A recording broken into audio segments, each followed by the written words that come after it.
বন্য প্রাণীদের নিয়ে একটা পোস্ট দিছিলাম। পোস্টটা হলো কি, মাত্র 4টা লাইক পড়ছে। তো 4টা লাইক আমার জন্য কোনো খারাপ বিষয় না, কিংবা কোনো লাইক না পড়লেও আমি কিছু মনে করি না। মনে করি না, তার কারণ হলো উম, যে ফেসবুকে আমি সাধারণত খুব গুরুত্বপূর্ণ কিছু শেয়ার করি না। আমার গুরুত্বপূর্ণ কিছু শেয়ার করার মতো তেমন একটা নাইও।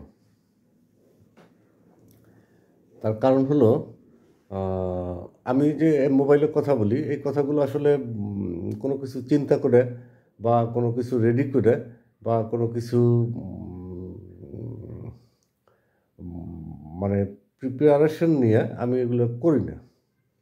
আমার এই আজকের ভিডিওটাও এরকম। যদি কেউ ভেবে থাকে যে না, অনেক গুরুত্বপূর্ণ অনেক কোনো বৈজ্ঞানিক ব্যাখ্যা বা কোনো ধর্মীয় কোনো চেতনামূলক কোনো তথ্য তথ্য আমি দিব, কিংবা আমার এই বক্তৃতা শুনে কোনো গুরুত্বপূর্ণ তথ্য পাওয়া যাবে বা গুরুত্বপূর্ণ কোনো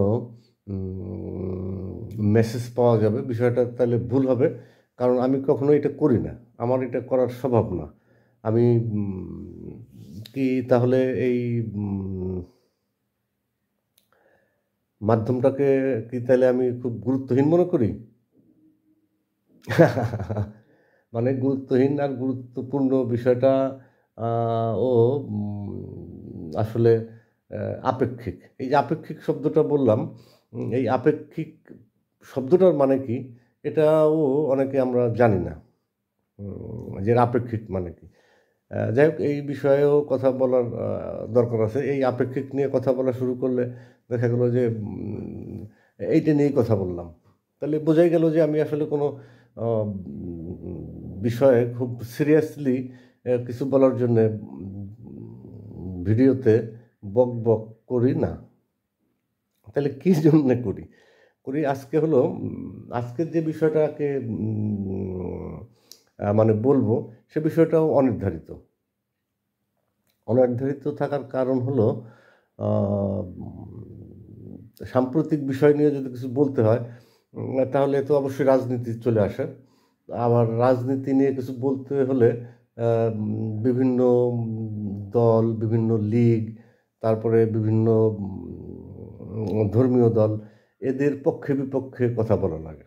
তো এই জন্যে সাম্প্রতিক বিষয় তেমন একটা বলি না, সাম্প্রতিক বিষয়ে কোনো পোস্টও করি না।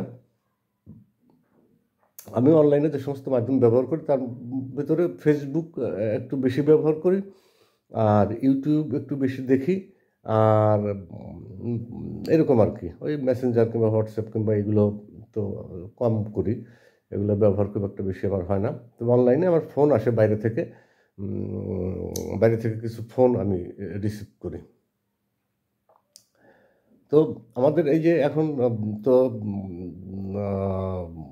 ইসের এই ভারতের ফারাক্কা বাঁধের 109টা গেট খুলে দিছে। তাতে সেখান থেকে পানি বাংলাদেশে আসবে। তো এই খুলে দেওয়াটা একটা খবর, কারণ বন্যা হতে পারে এজন্যে। ওই খুলনা, বাগেরহাট, মাগুরা, তারপরে মানিকগঞ্জ পর্যন্ত হবে। আর খুব অনেক অনেক বেশি যদি বন্যা হয়, তাহলে ফরিদপুরেও বন্যা হতে পারে। তো এটা আমার জন্য একটা দুর্ভাগ্য যে ফরিদপুরে বন্যা হয় না বিগত প্রায় 30 বছর। বন্যা এই আমার এক বন্ধু ফেসবুকে পোস্ট দিছে যে হ্যাঁ, বন্যা কি সুন্দর বন্যা।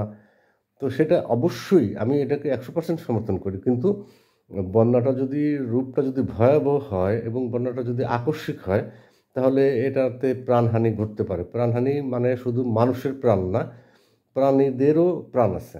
আমরা অনেক প্রাণী গৃহে পালন করি। গৃহে পালন করি এই জন্য তাদেরকে গৃহপালিত বলি, যদিও এটা এক ধরনের বৈষম্যমূলক কথা।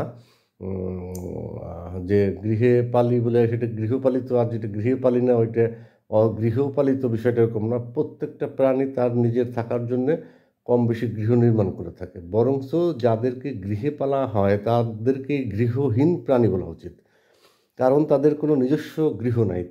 তাদের যে প্রাকৃতিক ন্যাচারাল যে জীবনযাপনের যে পদ্ধতিগুলো তাদের শেখা আছে, যে প্র্যাকটিসগুলো তাদের করা আছে, যেভাবে তারা সারভাইভ করতে পারে, এটা আসলে করার থেকে তাদেরকে বঞ্চিত করে এনে ঘরের মধ্যে আটকানো হয় অথবা বাড়িতে পালন করা হয়। এটা শুধুমাত্র মানুষের স্বার্থে। এই জন্যে বন্য প্রাণীরাই বরঞ্চ গৃহপ্রাণী, তাদের গৃহ আছে। আর যারা আমাদের বাড়িতে থাকে, মানুষের বাড়িতে থাকে, তারা আসলে গৃহহীন, তারা আসলে বন্দি। একবার ওই যে তো ওই প্রাণীর বিষয়ে যে চিড়িয়াখানা মানেই পশুদের বন্দিশালা। অনেক ক্ষেত্রে আধুনিক রাষ্ট্রের, আধুনিক মানুষের অনেক কিছু পরীক্ষা নিরীক্ষা করার জন্য কিছু প্রাণী সংরক্ষণ করার প্রয়োজন আছে, কিছু শেখার জন্য, কিছু দেখার জন্য, মানুষের জীবনযাপনকে সরল, সঠিক, সুন্দর, আধুনিক করার জন্যে প্রাণীদের সহযোগিতা নেওয়া প্রয়োজন আছে। সেই প্রয়োজনটা আছে। এর আগেও আমি একটা ভিডিওতে বলছিলাম জিনিসটার জন্য আজকে এই ব্যাপারে খুব বেশি বলবো না, সামান্য একটু বলি। সেটা হলো, যখন আপনি কোনো প্রাণীকে আপনার গৃহে আশ্রয় দিবেন, তখন আপনি কয়েকটা জিনিস চিন্তা করবেন যে এই প্রাণীটাকে আপনি সঠিকভাবে লালন পালন করতে পারবেন কিনা। আপনি ঘরের ব্যবস্থা করলেন, তার খাওয়ার ব্যবস্থা করলেন, ঠিক আছে, কিন্তু যদি কোনো বিশেষ কোনো মুহূর্ত হয়, তখন আপনি যেভাবে প্রাণ বাঁচাবেন ওইভাবে কি আপনি আপনার ওই প্রাণীটিকে রক্ষা করার চেষ্টা করতে পারবেন? যদি পারেন তাহলে আপনি প্রাণী যে পোষেন সেটা অন্যায়, তারপরেও আপনাকে এটা করতে হবে। যদি আপনি বিপদকালীন সময়, যেমন এই বন্যার সময়, আপনি বন্যার সময়, যদিও এটি একটা হঠাৎ বন্যা, মানে এটাকে হড়কা বান বলা হয়, মানে হঠাৎ করে একটা জায়গা যদি, মানে কোনো আটকা পানি যদি হঠাৎ করে কোনো জায়গাকে প্লাবিত করে, সেরকম একটা, তো এটা তো প্রাকৃতিক না, কোনো বাঁধ ভাঙে না, এটাকে বাঁধ খুলে দেওয়া হয়েছে এবং প্রচুর বৃষ্টি হয়েছে। তো এই মূল কথাটা হচ্ছে, বাঁধ খুলে দেওয়ার বিষয়টাকে এটা একটা গুরুত্বপূর্ণ বিষয়, কিন্তু এটার আসলে আগের ধাপটা চিন্তা করতে হবে। বাঁধ কেন দেওয়া হলো?